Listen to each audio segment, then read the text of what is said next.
Hey, everybody. It's the Plant-Based Business Hour. I'm Elysabeth Alfano. Great to have you with me. Did you know that only 3% of the dollars invested globally go to female founders? Why? Why would only 3% go to female founders when we know that if you don't tap all of the great minds possible, then you have a limited innovation pool? And who would ever want that? Certainly no smart investor would want that. Let's figure that out. I'm bringing in Jenny. I call you Jenny. Should I really stick to Jennifer? Perhaps I should. Jennifer Stojkovic. I hope I'm saying that right as well. You nailed it. Stojkovic. I did. Good for me. Yes. And that is a rarity. Jennifer on LinkedIn, Jenny to my friends. Okay, so Jenny here.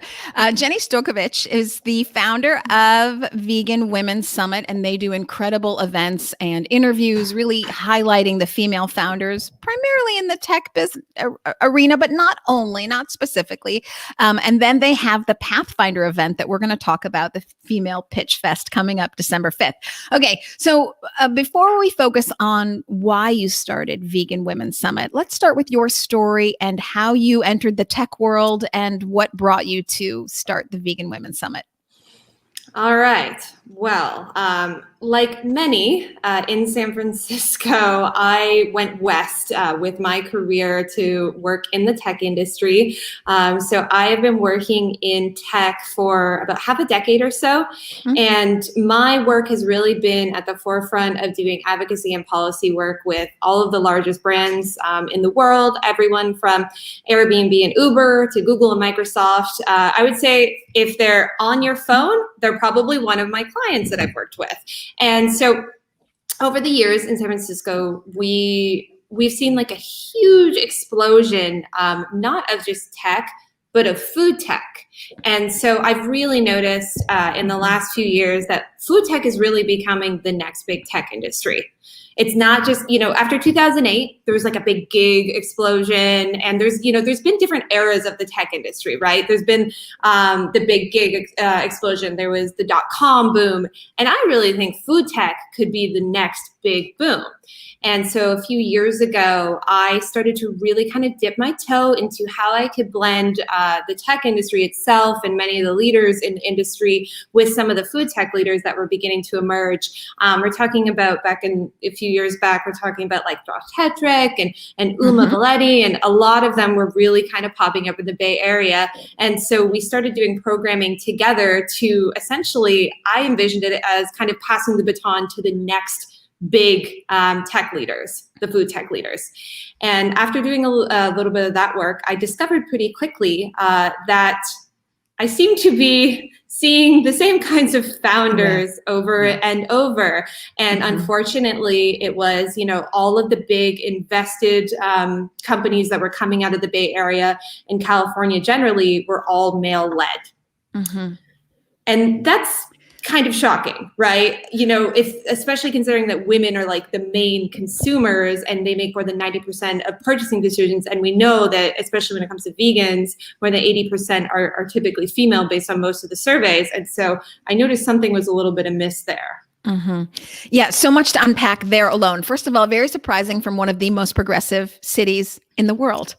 So how could they be so behind on this one progressive issue? And also I say progressive from the business standpoint, as I said in the intro to this, if you are not tapping all great minds out there and you are limiting yourself to basically only 50% of the great minds. So if you're only focusing on men, you're missing an enormous opportunity. What investor would want to do that? So it doesn't make good business sense. But also you like to call it food tech. I'll say on this show, I call it veg tech. And I do think veg tech is the next big thing. And I don't think it's even the next big thing. I think it's the big thing now. I think that next big thing is here, and you're just going to see more and more. And thank you to those sorts of leaders like Uma Valetti. We're talking about Memphis Meat, to the Cultured Meat, and of course, Josh Tetrick from Just. Thank you to those folks. But are you seeing the male founders? I'll quote Lisa Faria here, CEO of Stray Dog Capital. She likes to say, pull up as you go up. Are you seeing those male founders kind of open the door for women, or is it same old, even in veg tech?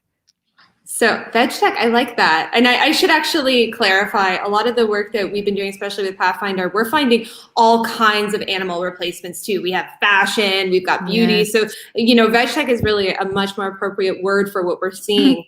Now, as we've been building Pathfinder, which is the world's first female founders summit and pitch competition dedicated exclusively to plant-based innovation, including food, including fashion, beauty, AI, all kinds of really cool technologies. We have found that as we've spoken to a lot of these CEOs, they've been super, super interested in how they can provide that kind of mentorship. And we're actually supported by a number of male CEOs, including Greg, who just stepped down from Califia Farms, who I know that you spoke to a few weeks back. Mm-hmm. Greg was really, really interested in how he could use some of his insight on building two giant companies and work with some of these up and coming female founders. So CEOs are definitely interested. They're definitely engaged, but that's just one piece of the puzzle. Mm-hmm. Yeah. And the other major piece, I would say, is the investors. I want to read some stats, and of course you can extrapolate as well. So 48%, you just did a study recently. How many people were in this study? So we spoke to 160 female CEOs and founders across 6 continents, including 3 in Africa. Yes. So awesome. So a global study of 160 female founders. 48% of those female founders and CEOs in plant-based food tech said that they faced bias during the fundraising process. And 30% reported experiencing harassment or discrimination, with half of those people saying that came from the investors themselves. Can you give us more information on that? I find that statistic so disappointing and shocking. Yeah, it's really unfortunate. In terms of the bias, the most significant one that we saw was gender bias. And that was 3/4 of women cited gender bias. And even more shocking is about 47%. So just about half of all of our founders of color face racial bias. Yeah. And this is exactly what we've been hearing about this for years, and we know that these are problems, but to have the actual data, to get these actual stories, some of the stories we heard from founders were just shocking. It was everything from every time I walk in a room, an investor asks to speak to the CEO because they assume that I'm the assistant or the aide. That was cited many, many times, all the way to I had investors follow me to my hotel room. Yes.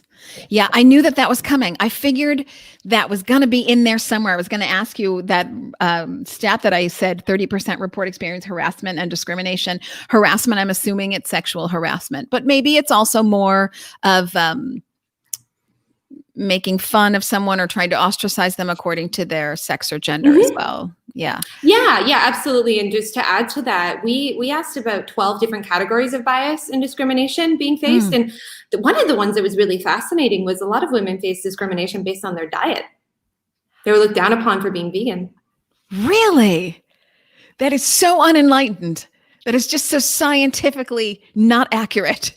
Wow. And so, well, it's amazing to me that diet even comes up. Does that mean that they're discriminated against? Because how would you really know someone's diet unless they are putting forth a plant-based product? So exactly. Were the companies themselves facing a bias, the products facing a bias because they were plant-based?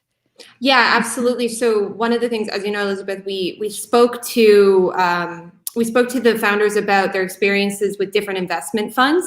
And what that means is we asked them, how did your experience compare when you went to a fund that focused on female investors? How did your experience compare when you went to a fund that focused on plant and cell-based? And the disparities are huge. Women face significantly more product understanding and much better support in terms of like growing their market and things like that for firms that specifically worked on plant and cell-based. And when they went to regular firms, it ranged everything from like, this will never happen, to just like the investor's eyes glazed over entirely and said, like, I have no idea what you're even talking about. Huh. Yeah. Wow. In 2020. Wow. This is really amazing to me, because you would think in this arena, numbers would be the only thing that would matter. Numbers, bottom line, cha-ching, cha-ching, dollar bills, the ultimate green. But no, actually, you're seeing that investors are getting in their own way from making the most amount of money possible by bringing to the meeting their own baggage and set of stereotypes. Exactly. So So what is the opportunity here then? Because if I'm an investor, and I am in a very small way, I see myself saying, oh, well, I can capitalize on the lack of progression, I'll say lack of forward thinking of other investors. Yeah, absolutely. So as I said, when women were going to firms that specialize in plant and cell-based, they had significantly better product understanding.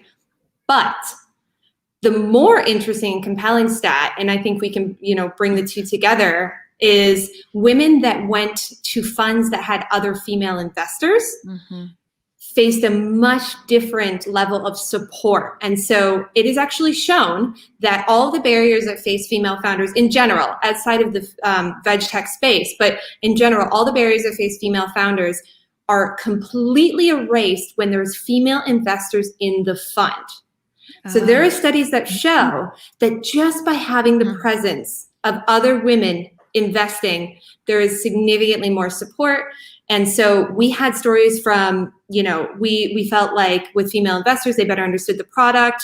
One of the reasons being a lot of the new plant-based innovations that are coming out are baby and infant related. So we had a lot of conversations, and we're going to be featuring a lot of these mothers as well at Pathfinder, where they were creating products because they saw huge gaps in the school system. For instance, like Denise Woodard, who has a vegan, top 12 allergy-free cookie company. She had 86 investors pass her up. She's a Black female founder. And you know who the 87th investor that invested in her was? Who? Jay-Z. Oh, good girl. Way to nail it. Exactly. And so, but that's a blind spot. That's a blind spot because a lot of these investors, they're not moms, And so when you bring moms into the fund, they better understand this huge gap. And then, the baby food industry is about to be completely disrupted. We're going to talk a lot about that at the summit as well. There's just so many gaps that male investors would not traditionally understand. So when you combine that plant and cell-based focus with having female investors in the fund, that's Elysabeth. You are a plant-based female investor. You are literally the perfect person to be jumping in. And that is what our study shows, that you will have significantly better results for your female founders. Also, female founders have higher exits. They provide twice as much dollar valuation when you invest in them. And they are able to do much more with much less funding. And that is all statistically proven. Okay. So now, it's 2020. We're perhaps going to say 2021 at this point, we'd say.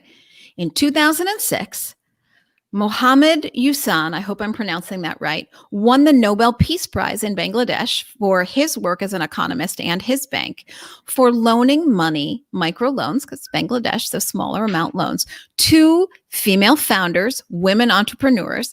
And he found, again, we're going back to statistically proven, that women had a higher rate of success and they were timely and paid back in full. And so 95% of that bank's loans went to women. That's 2006. So we're looking at 15 years later. What Jennifer's saying here is not a surprise and should not be a surprise to any of us, which is why I say I'm amazed that these investors bring, because the statistics are out there.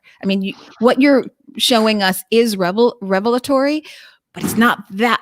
You're showing us the statistics from this study, which is so helpful. But this information is out there, so I'm surprised and ashamed that investors aren't seeing this opportunity. Okay, so I have two questions for you. What does this do to the landscape of female investors? Are you seeing more female investors enter into it? It's not that easy. You do need a certain amount of money to play this game. So what's happening in the realm of female investors? And then what are you seeing for female founders? Are they growing in numbers or decreasing? What's that like now? So in terms of female investors, there hasn't been a very detailed analysis specific to veg tech or the food space, but I can speak more generally to what we're seeing on the investment landscape. And I have good news. I have good news for everybody that's running. There's a recent report that was released last week, and this was a record-breaking year for women becoming investors at all levels, in particular, women of color. There's been a huge surge in Black founded firms, and there is just a ton of women jumping into the game. We still do not, we don't have the numbers yet to see if that's happening specific to food tech, but I do think that we have, we know that women tend to be very mission aligned in the work that they do in business. And so I believe it's only a matter of time before a lot of these women probably turn towards sustainable solutions, planet, mission related things. And so that's really good news on that front. In terms of the female founder question, we were really, really excited to see that almost 2/3 of the founders that we spoke to were getting ready to raise in the next year. Oh, great. And 59% were aiming to raise $1 million or more. So we're talking seed stage or potentially even Series A. And more than 10% were going for $10 million or more. Yeah. So these women are hungry and they are out there and they are getting ready to raise. And we need to be ready to have them. That's the next step. There needs to be investors that are available and they are reaching these women, because traditionally this whole food space, it's been fairly insulated.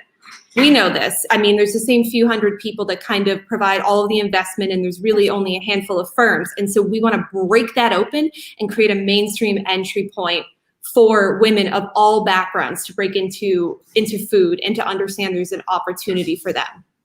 And I think there's a twofold opportunity. So as you say, veg tech has been sort of this closed group of people who, let's say, got with the program.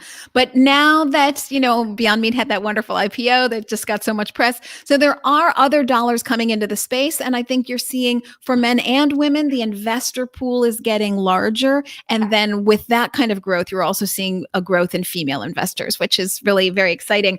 I want to take the opportunity to read a couple of the quotes coming from the female founders. To me, this is just, some of them are extraordinary. The first one I'm going to say is riffing off of what we said, that women, it's such a great investment with women because they're so reliable, they're so resourceful. Often they're not getting funded. A lot of them self-fund. We can talk about that in a minute. Something that I'd like to see change, but they're very determined. So one quote is, "My observation is that male founders are more successful initially because they're so brazen about telling everyone how great they are and how great their ideas and abilities are, whereas the women I encounter tend to be more reticent to self-promote. This results in some male founders being a flash in the pan and then they disappear, whereas women seem to stick around for the long run." I think that's so very true. Yeah.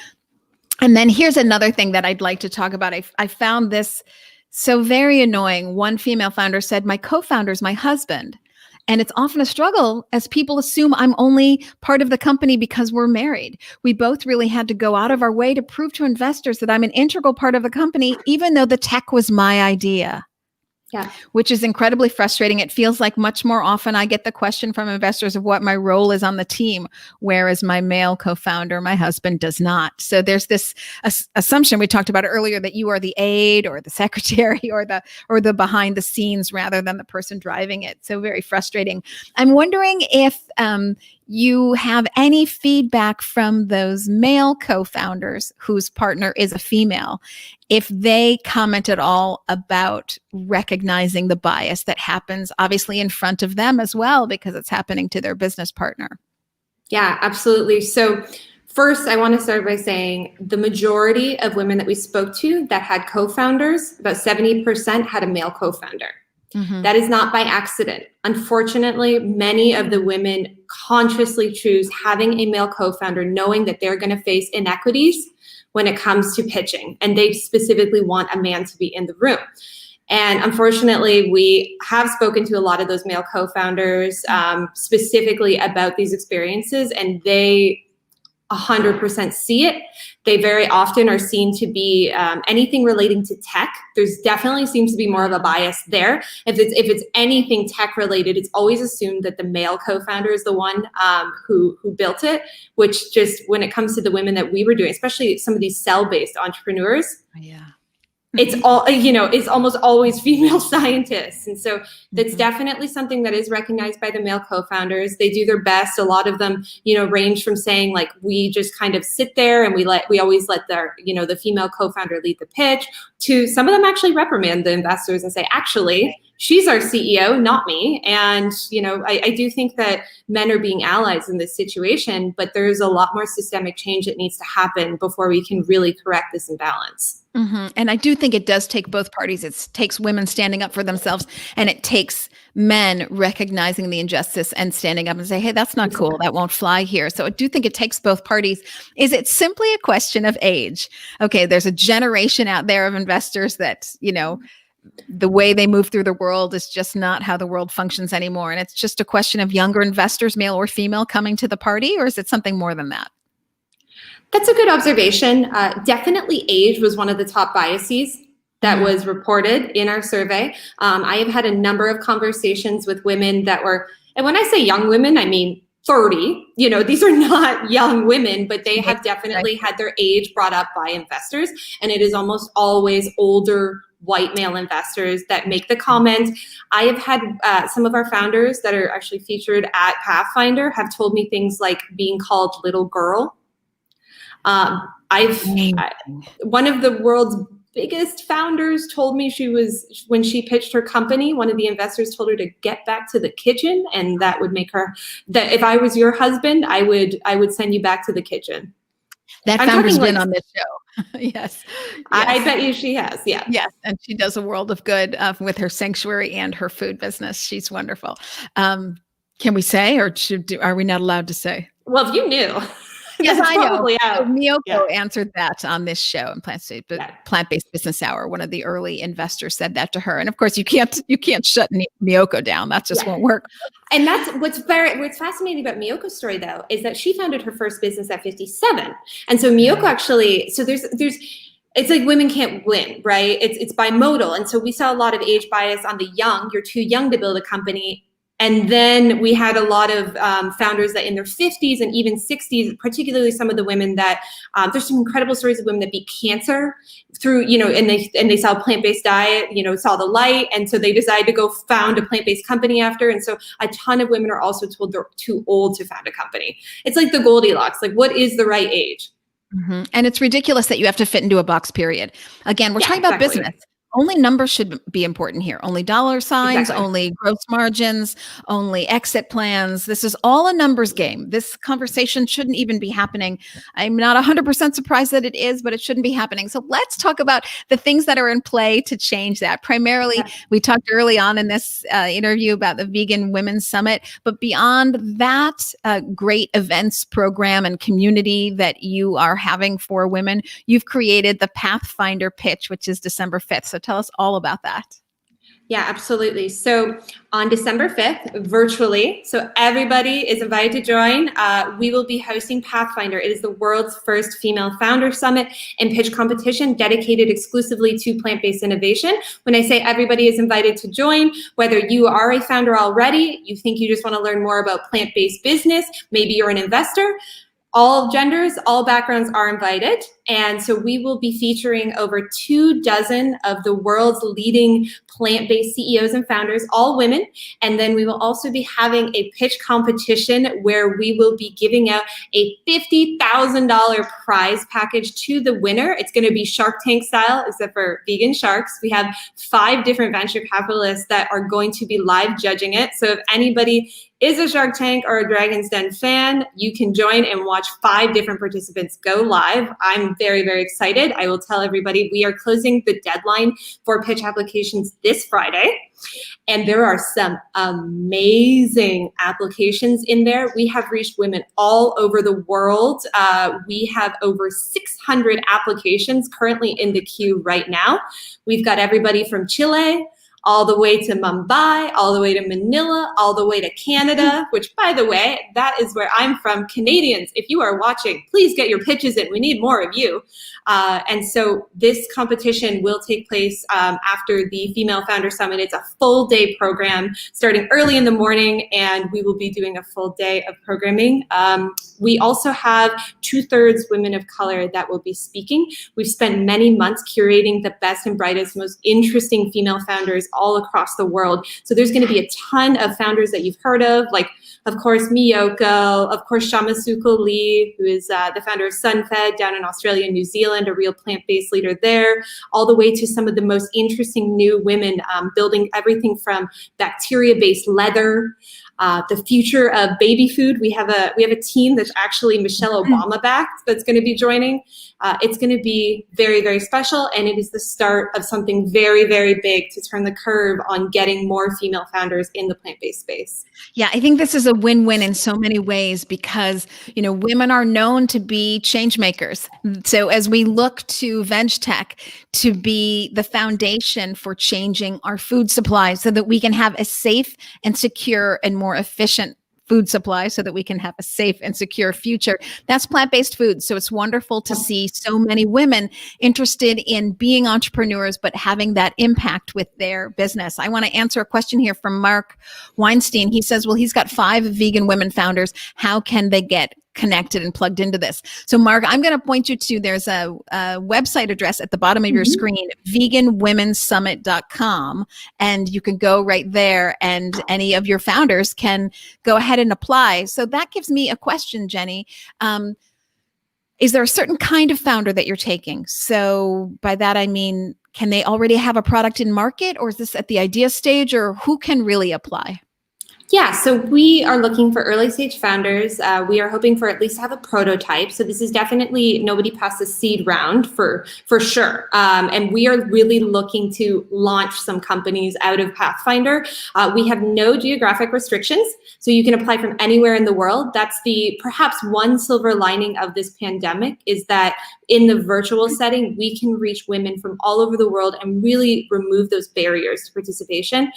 We also have so many amazing founders of color that are participating. We have a huge amount of Black founders in particular that have been applying.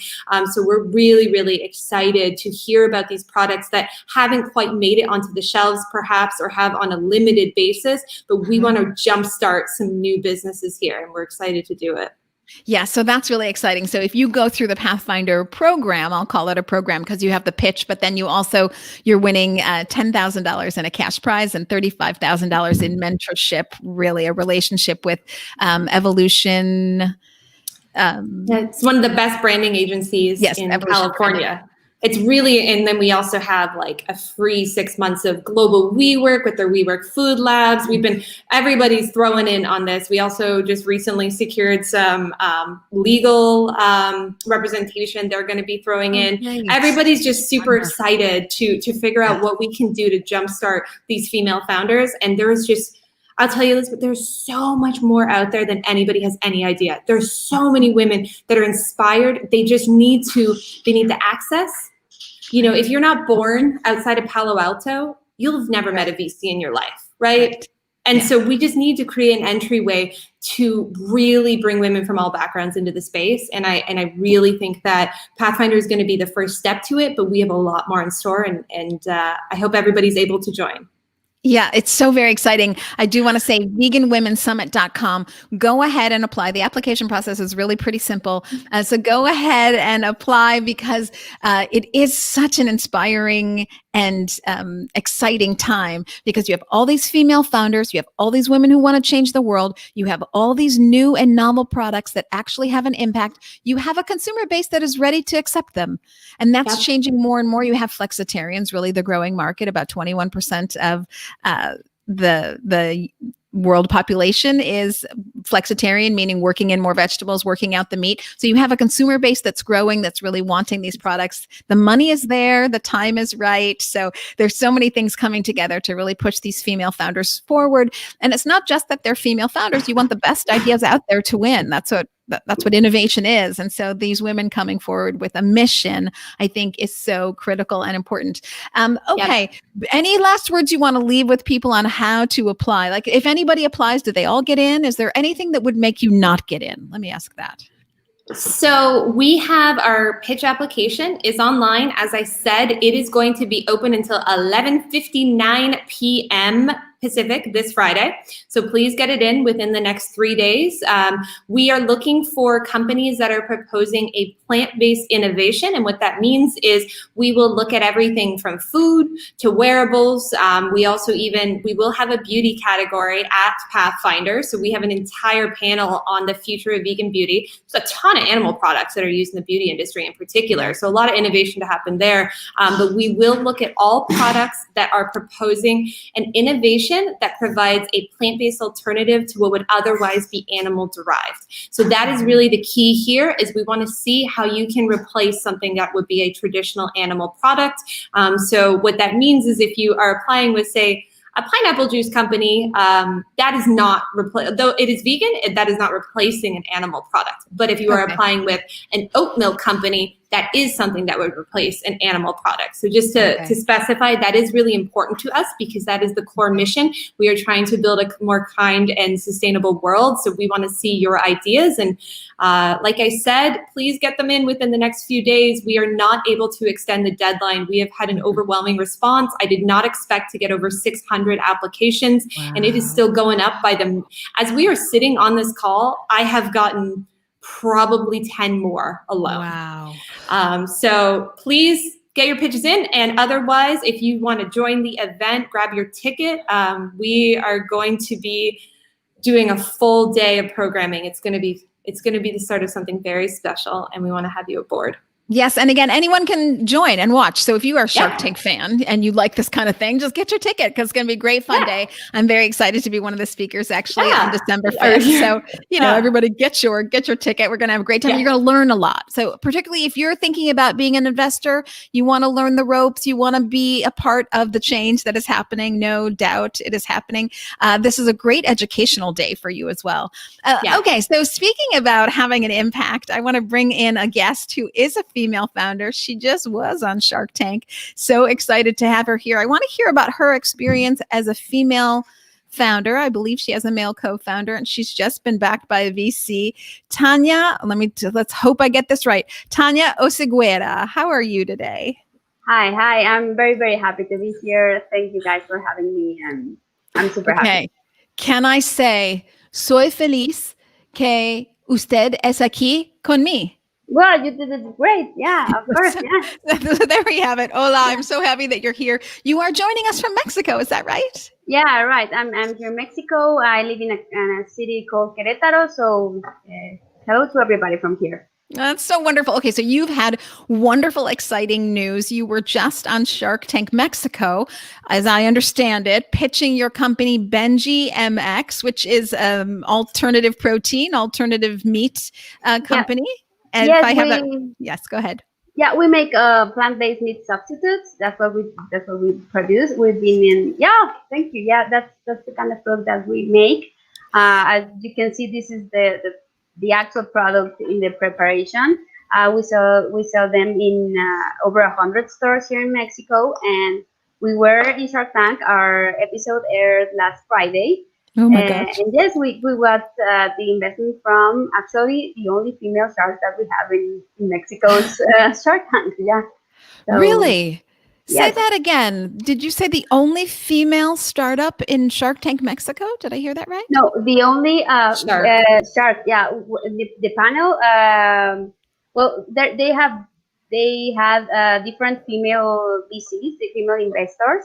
And the panel that we were on, we had only one female investor, and that's the one that's the female shark that's gonna invest in our company. So it's the female investor that is investing in your company, Benji MX, which is a meat alternative company. For those of you who are listening by audio only, they're making things like pollo and carnitas and beef tech and, all the Mexican foods that you would think like it's meat. You're finding ways around that. That's exactly what we want. We are trying to give like the Mexican flavor. We know we love it. We know we are Mexican, we love it, but we know that all over the world people are loving it also.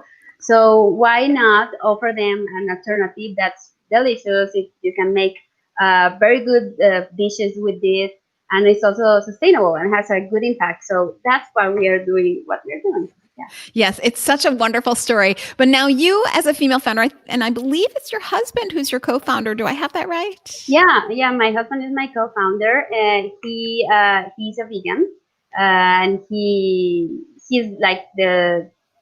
in charge of the production. Yeah, Wonderful. Well, so you too, as a couple, are breaking all the molds, because here we have a female founder, and then we have meat alternatives in Mexico, and then we have the man who's vegan. It's just great that you're breaking the mold all the way around. What has your experience been like as a female founder? I'll say in Mexico and abroad, because prior to COVID, you traveled and got out quite a bit. So what has your experience been like in launching Benji MX? Well, it's been amazing. Here in Mexico, we are not that close to you guys as to the vegan impact or the plant-based consciousness. So we've been working really hard to let people know that you can have meat alternatives and how are the benefits of having this plant-based diet or plant-based substitutes. You know, you don't have to change your diet completely. That's the approach that we're trying to give them. So it's easier for them to get here, you know, to change their lives, to see the impact they can have. So it's been a challenge sometimes, and as I'm sure you should know, working with someone so close to you, it's also a challenge. Yes. But it's been wonderful to build a team, and outside, you know, to build a team that you can work together and you can live together, and you can also build like a larger team with our group of workers.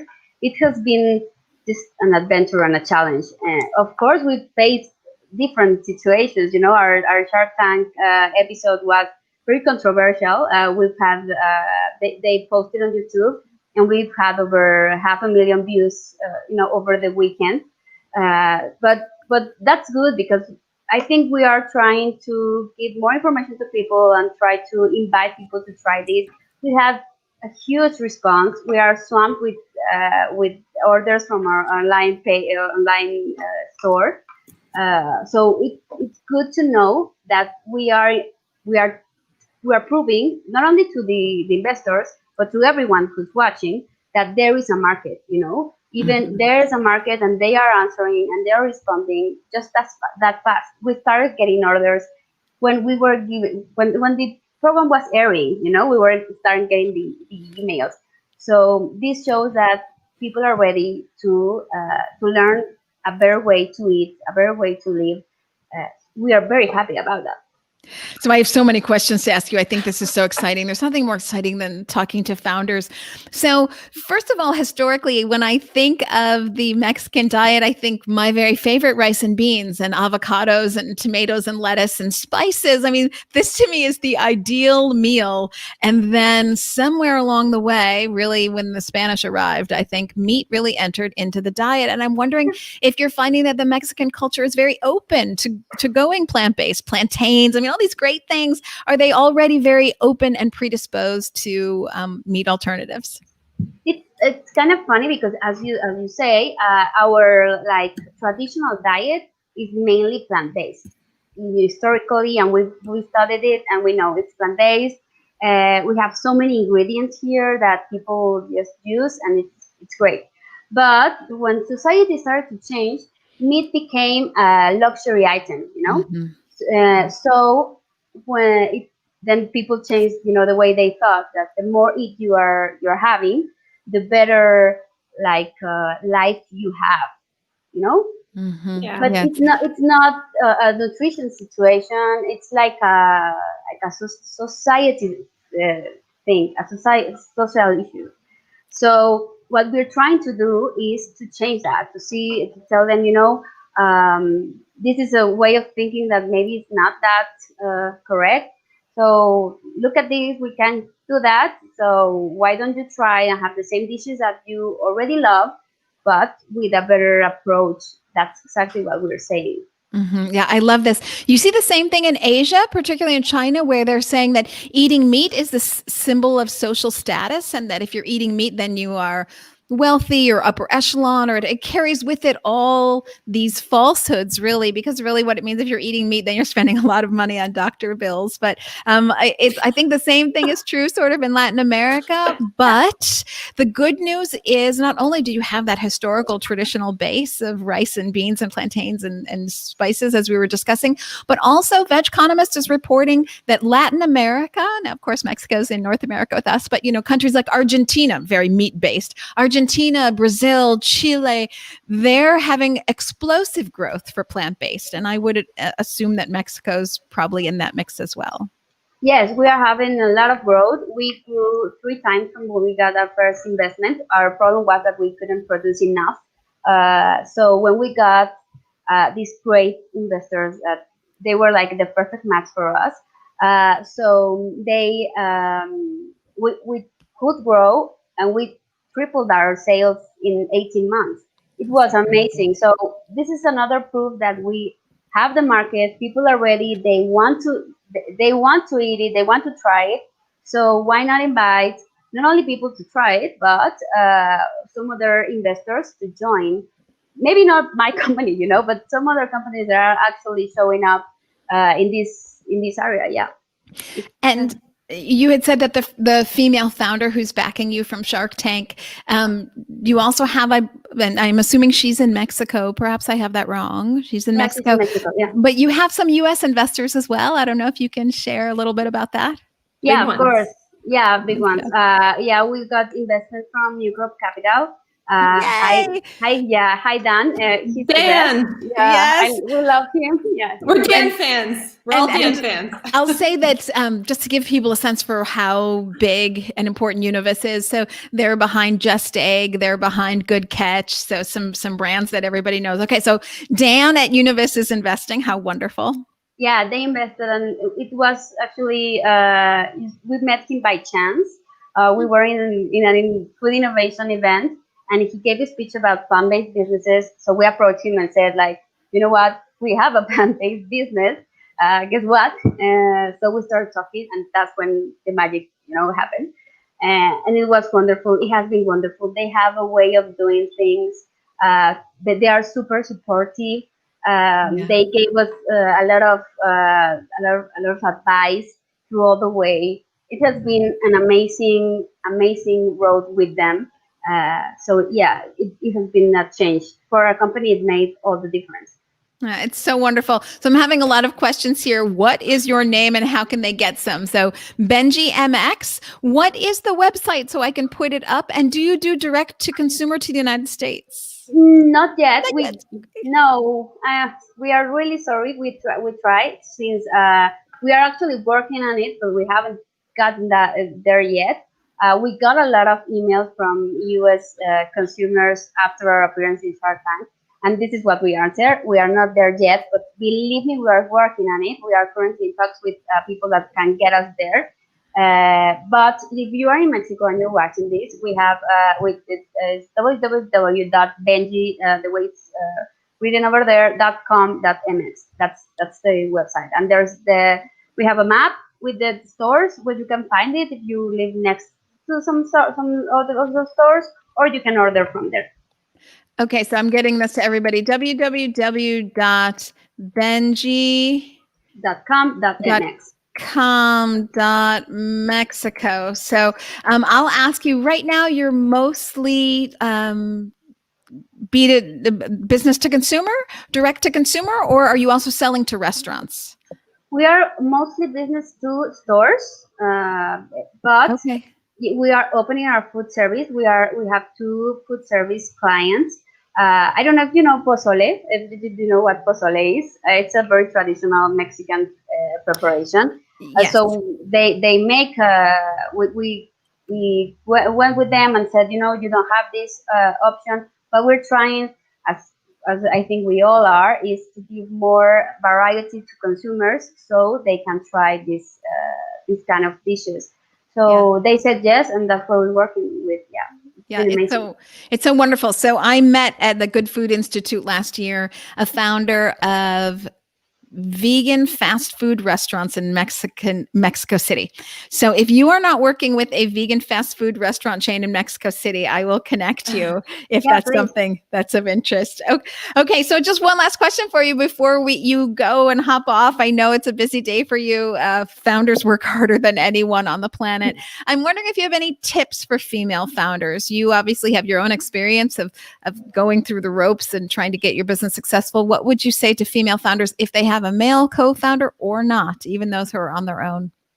Don't let the imposter syndrome get you. I think I've talked a lot with a lot of women. I think we suffer from this a lot, especially when we are surrounded or not. If we are back up with a male co-founder, or we are standing alone, when we are going to give a pitch, we are going to meet someone, we are always asking ourselves, am I really going to do this? Am I really worth this? Do I really know my stuff? If you're asking yourself that, it's probably because you do, because you know it, because you have all this information in your head, and maybe it's hard to deliver it. So study a lot, listen, participate in everything you can. We've met, as I told you, we met our investor because we went to this event. So if they invite you, just show up, talk to people, and I'm sure you will find the way to do what you want if you have your impact very located and you want to deliver it to the public. Yeah. Yes, I love this. Leave no stone unturned and stick to your mission. Tanya Oseguera, thank you so much for joining us from Mexico City. I just love that. I know that you're just going to rock it and kill it with Benji MX. So that's benji.com.mx for those of you who want to check out her meat alternatives, things like beef tech and pollo and chorizo and so much there, that if you're in Mexico, go get yourself some. And if you aren't in Mexico, let them know that you'd love to buy from them from the United States. So, hopefully they can get some U.S. distribution, but Dan should be able to help you with all that. So I'm hoping that you can come back, everyone. I'm getting all these, people want vegan tamales. Okay. So I'm getting all these things. Elysabeth, please bring her back. So Tanya, I hope that you will come back, and I'll see you on December 5th at Pathfinder for sure, Tanya. Yes, we'll be there. And thank you guys. We have vegan tamales here. People sell them, so I'll share the recipe if you want. But yeah, of course, I'd be happy to be back here. Thank you guys for inviting me. It's been amazing. Yeah, Tanya. Bye, Tanya. Have a wonderful day. Thanks for hopping on. You too. Okay, Bye. everybody stay with me because Jenny and I are going to care. She's so fabulous. Isn't she the best? She's fantastic. So of the 2 dozen founders I was mentioning that we're featuring, Tanya's one of them. And I think, the LATAM comment that you made earlier, that is where we have so much potential. There was so many incredible stories. Some of the founders that we're featuring are throughout South America and Mexico. And especially with the Amazon and everything that's happening, these women, they are determined to turn things around. It is incredible. Yeah, it really is. It's such an exciting time. And, I think women do suffer, Tanya alluded to this, suffer from imposter syndrome, but also women are so determined for change because ultimately as parents, they're the ones really still looking after children for the most part, and they want to see a different future for their kids. So, you can't get in the way of mother and her children. So I think for Mother Earth and for their kids as well, women are really determined, and they have a voice now. And, we're also, the timing is right here, not just for the planet and not just for, people going plant-based, but for women to feel like I'm not going to sit at the back of the bus. I hope there's an election next week as well, which maybe casts some doubt on that. So I won't take the show in that direction, but there's a lot of ways that women are coming into power. There's not just one way, and investing, founding companies, this is the time. This is the time for women to really, take over the space. Women are the ones that are buying all the food. Right. We have the right to give our money to people that look like us. We deserve that representation. We deserve to be able to put our money back in our own community. Mm-hmm. And to know, just like Mohammed Youmas figured out in 2006, and to know that money that goes into female businesses has a higher rate of return, has a higher rate of the female founder sticking with it, has a higher rate of actually success in the marketplace because of the stick-to-itiveness. If you want change, you want founders who are dedicated to that change. I hate to let you go because we have so many, you and I could talk for hours, but I do have some extra questions I wanted to ask you before we get on with our days. And here's where we could spend a lot of time. What are your predictions? I used to ask, what are your predictions for the next 10 years? But now with COVID, which is this huge accelerant, it's like 1 person year is like 7 dog years. And so now like 1 year in COVID is like 12 years. It's just things are moving so fast. So I'm going to say, what are your predictions for the next 1 to 3 years? In the veg tech space? In the veg tech just space. Like if the world's going to keep going? Okay. Yeah, right. In the veg tech space. Yeah. So I am, in terms of food, I think that we're going to see a lot of seafood. I'm very excited, and I think we're going to see the first cell-based products hitting the shelves, and I think that they are going to be seafood. I think it's very interesting. The beginning of the space was very dominated by Western foods like burgers and things like that, but I think that we are going to see seafood hit it first. I think we're going to see it in Asia. I'm really excited for that. I think it's probably going to be Shiok meats, but there's also some really other interesting ones like Mosa meat and a number of other incredible female founders over in Asia. I also think that we are going to see some incredible innovation in leather. Leather is the other big one, especially as we're reducing our beef production. There's a ton of investors that are very, very keen to create proper leather alternatives. In particular, when it comes to like the shoe, like in fashion industries, there are so many companies that are ready to go completely vegan if we can just replace that leather sole. So there's a few linchpin products that we just need to be able to replace, and we could take entire industries plant-based. So those are a few of the ones that I'm excited to see, and those are a few of the spaces that coincidentally also seem to be dominated by female founders. Yes, it's so very exciting. I do think Blue Nalu is going to play a role in coming to market first. Of course, they do wonderful seafood out of San Diego. And I'm going to add to that and say fermentation is actually so sick of the year 2020 that it is not waiting for 2021. I'm going to say like fermentation, I would have thought was the future. It's actually here right now. It's so exciting. Plantera, owned by JBS, is working on fermented products, fermented burgers. You have Perfect Day out of California. They've already got fermented ice cream, Brave Robot on the market. So, and I think, like you said before, baby food. So now if you think about this, when the most important developmental phase is when you're a baby. That's when your mind is growing, your brain is growing, your bones, your whole body is going on, speed to grow as fast as it can. And that's when your parents are feeding you peas, carrots, apples. They're not feeding you beef. That's not really a baby food. You usually have peas and carrots and things like this, mushrooms. And so I think you're going to see this push towards high quality vegetable baby food as a lot of AI comes out that the best food you can give your growing baby is vegetables. So I think you're going to see a lot in the baby food space. I want to take that a step farther. I think that from infancy to toddlerhood, we're going to see a lot of innovation. I should add, I should actually mention this. The cultured breast milk that both like Turtle Tree and BioMilk are also pioneering right now is incredible. What it will mean for the future of children that are born if we are able to provide breast milk at the store. I think formula is going to be dead. Within the next 5 years, formula will be gone and over. We have not innovated on formula in 50 years, and most of it is dairy-based, and the soy-based ones are not very good quality. So I think they're going to kill the formula industry. They're going to create cell-based replacements. It's going to help women tremendously with getting back to work. The pumping and things like that are a huge problem when it comes to feeding their kids, right? So that's going to be huge. And the other thing with the baby food I want to add is we're seeing a ton of interesting research coming out that shows you need to go vegetable first, not fruit first. And we have Tiny Organics, that's another Betsy I would definitely recommend having her on here. One of the big reasons why we see such a huge rate of like type 2 diabetes and heart disease in this country is because children get addicted to sugar from like literally at 6 months old when they start getting fruit. Mm-hmm. Yeah, I love these points. And I think that's absolutely right. You're going to see this explosion in the baby food area. It's such an exciting time. I'm having Turtle Tree on the show next week. Turtle Tree is what Jenny was referring to. So cell-based breast milk. I know at all first they're all milks. All milks. So not just breast milk. Yeah, so BioMilk is doing breast milk, but Turtle Tree is working on all different types of milk, including on your shelf cow's milk. As well. So sort of like what Perfect Day is doing with taking fermented. Yeah.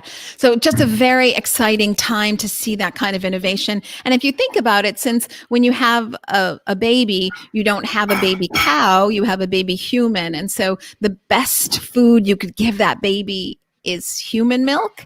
And that milk is meant for human babies and cow milk is meant for baby cows. So since you're not a baby cow, it's really better to not have cow's milk early on. So these kind of innovations are really helping for the overall health, because ultimately babies become adults, and, to keep your healthcare costs, you could do all the business analysis here, to keep your health costs down, et cetera. It matters so much what you feed babies, because ultimately it's habits that you're creating, and then those habits go on for decades. You build those taste buds when they're a little tiny little wee one. That is when their taste buds are being built, and those are the taste buds that you're going to have your entire life, and that will dictate what your later health looks like. The other thing being communities of color, they have rates of like 90% lactose intolerant, for instance, in the Black community. So these babies, they can't be eating this formula, yet there's not a good alternative yet. So huge innovation opportunity. Yes.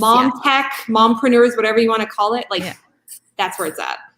Huge for them. Yeah. Same with Asian Americans, like 85% of them are lactose intolerant. So when you see Coca-Cola with all of its milk products going into Asia, that just makes no sense. Sort of criminal, actually, because we all know that this makes them very sick. So anyways, lots of predictions going on for 2021. And I agree with everything. Materials, absolutely. Seafood, absolutely. You didn't mention mushrooms, but I will say it is the renaissance, the mycelium and all of the intelligence coming from mushrooms is going to be very interesting. Okay. Like corn. Remember corn from like the 60s? We just kind of left like corn with a Q. Well, so Jenny's talking about corn, QUORN. It is that's what you're talking about, right? Yes, corn, that's in the 60s. Yes. That was a government project out of the UK where they were looking to figure out how to deal with food instability. And then we kind of just like stopped the progress. And now we're picking it all back up again. Every type of mushrooms are going to like be on your feet. We're going to use them for antidepressants. We're going to use them to eat. It's going to be everything. We are going to use them for antidepressants. I'm talking to someone about that investment right now. Very interesting. So mushrooms, be on the lookout. Okay. I'm wondering, all this talk about the future, take a tiny look to the past. What do you wish you knew 10 years ago that you know now? I wish I'd gone vegan sooner. Me too. I think that is like the default. I've been vegan for 6 years, and my only regret is not doing it sooner. Sure. Okay, but you can't use that one. Give me another one. Yeah. Okay. I think the imposter syndrome is a really big one. I think one of the things that I learned, especially when I moved out to San Francisco and I really started working with some of like the world's most powerful people, it's that I figured out like I am just as capable. And the mantra that I use is, why not me? I love that. And I really think, ask yourself, if it can be done by somebody else, why not me? I love that. And I know this is going to sound incredibly cliche, but during COVID, maybe you need a good laugh. Go back and watch Legally Blonde and Working Girl, which now we would, of course, call Working Women. But yes, both of those lead characters. Why not me? I love that. Absolutely. Yeah. Okay. And this might be one and the same. If you're having a bad day, is there a phrase that you tell yourself to get yourself back in the groove? It's a slip up, not a give up. So get up and keep going. I love that. I always say nose to the grindstone, eyes to the sky. But I love that. It's a slip up, not a give up. Okay, you had said, well, you went vegan 6 years ago. And I'm wondering if there's a specific event that happened when you said, like, that's it. I'm never going back. Meat and dairy, no way.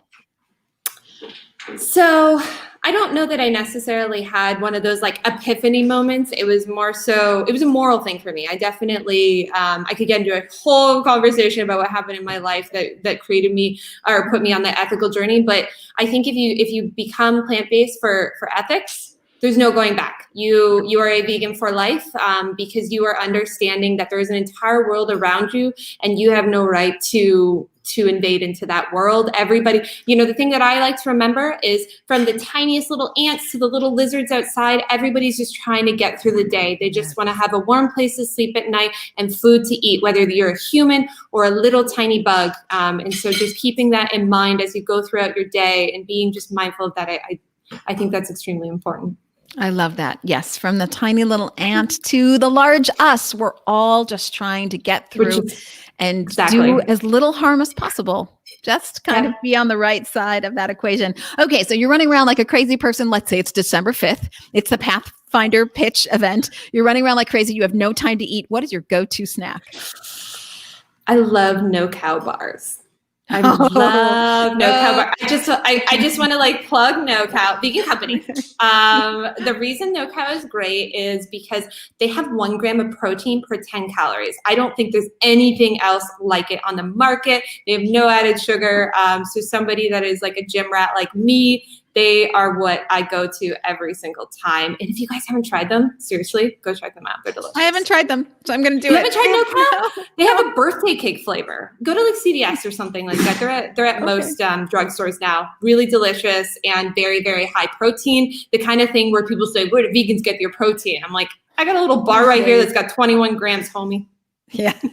In your face. I'll also say go to my website, ElysabethAlfano.com/recipes, and you can go click on morning, and my power breakfast bowl has 20 grams of protein, and you make it in 2 seconds, and it's awesome. It has tofu, hemp seeds, raw oats, fruit, and a tablespoon of date syrup. Move on, eat that thing, and get on with your life. I'm telling you, 20. I'm an overnight oats. I eat oats every single day. I have 4 types of nut butter in my pantry right now, including sunflower and soy, higher omega-3 content. Awesome. Okay, so we're talking business and we're talking health. I love it. I hate to let you go because there's so much we could talk about, but we'll do this again. In addition to having these in-depth one-on-one interviews, I am starting to do more panels about, the trends that we're seeing, the growth, what business people can focus on for the next 6 months. A lot of great business investments are about calling the future, so that it helps to see the trends and talk about them. So I'd love to have you back on a panel to talk more of the business stuff. But for everybody, hopefully you got the message. Go to veganwomensummit.com. That website is at the bottom of your screen. Go ahead. If you know a female founder, if you are a female founder, whoever is talking in your kitchen, make them stop.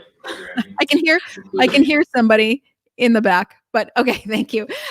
So go to veganwomensummit.com. If you know a female founder or you are a female founder, go ahead and apply. The deadline is 11:59 this Friday. I think that's Eastern time. It's not a hard application though, so go ahead and do it. And hopefully you can be part of the Pitch Fest on December 5th. You're up for $50,000 worth of prizes if you get it. So that's $10,000 worth of cash and $35,000 worth of in-kind mentoring, et cetera, and more perks along the way. So, and even if you don't get it, I highly recommend that just being there puts you in a limelight to get other investors. Even if you don't win the grand prize, doesn't mean you're not going to walk away with investment, because there's a lot of investors in that audience. Oh, yes. It's an incredible networking opportunity. So do you have anything to add to that? veganwomensummit.com, apply by Friday. Anything to add to that, Jenny? All right. You guys want to be there on December 5th, be in the room where it happened, as they say. This is the start of something very, very big. We want everybody on board for this. It doesn't matter where you come from. It doesn't matter where you're at with your own diet. We want you to join the plant-based revolution. Get in. We're taking off. I love it. Get in. We're taking off. You want to be a part of the future? December 5th, folks. Pathfinder event, veganwomensummit.com. Okay, I'm going to leave you here, everybody. It's Tuesday, so I guess that means I will see you again on Thursday for the Plant-Based Business Hour right here. Jenny, don't go away. Everybody else, thank you for all you do. See you on Thursday.